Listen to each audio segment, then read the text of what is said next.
Welcome to the Night Radio and Television Station. Here come to the news today.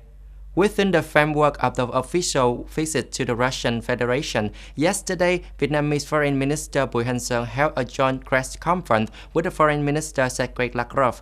Here, the two sides announced plans to develop cooperation in the several fields. At the joint press conference, Mr. Bùi Hành Sơn says that the energy cooperation is an important pillar of bilateral cooperation, and the two sides agree to continue to do everything to deepen cooperation in the oil and the gas industry, not only in the development of the new mines, but also in the development of the downstream projects. For his part, Mr. Sergei Lavrov says that the two sides agree to continue to create favorable conditions for the effective cooperation of Gazprom, Zabubetneft, and Novatek in Vietnam and Petro Vietnam in Russia. Mr. Lavrov also says that the Russian and the Vietnamese governments want to cooperation more deeply in the fields of military technology. In addition, Moscow will also ensure the stable operation of the Joint Center for Tropical Science and Technology Research. Mr. Bùi Hành Sơn arrived in Moscow on an official visit from September 25th to 28th.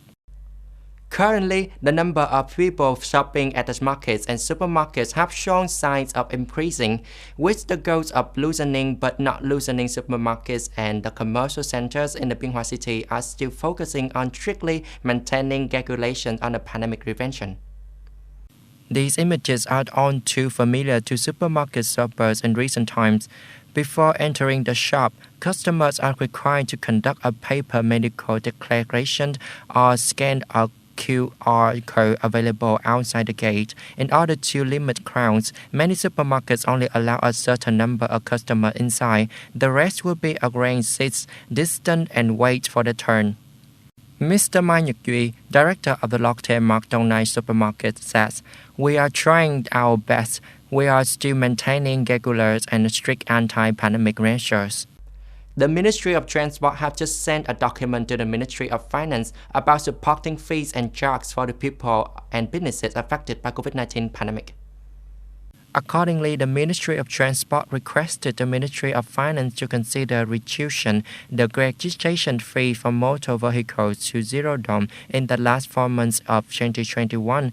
Along with that, based on the actual development of the COVID-19 pandemic, the Ministry of Transport proposed the Ministry of Finance will actively consider attending the validity periods of Circular Number 47 in 2021 on the 30% reduction of the tax rate for passenger transport business vehicles and 10% of the fee for transport business vehicles. North Korea's Korean Central News Agency KCNA confirmed today that North Korea successfully tested a newly developed hypersonic missile a day earlier and had strategic significance in boosting the country's defense capacities.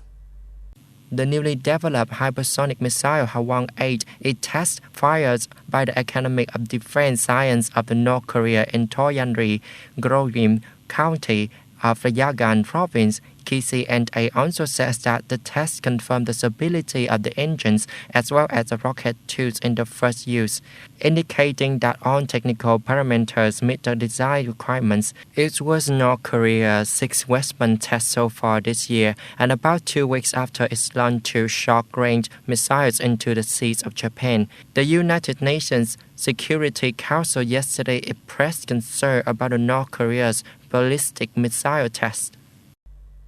The Spanish government yesterday declared the island of La Palma, which is suffering from a violent eruption of the crumbled Vieja volcano, a disaster area, paving the way of emergency relief measures. Spokesperson Isabel Godrigo says that the Spanish government has announced the first bailout package worth 10.5 million euros, including about 5 million euros to help people buy houses and essential items. Lava from the crumbled Vieja volcano is still flowing down the mountainside toward the seas. Scientists warn that the lava flowing into the sea will cause heat shock leading to explosions and creating toxic gases on the islands of the La Palma. That's all on the news today. Thanks for watching us. Have a good time. Goodbye.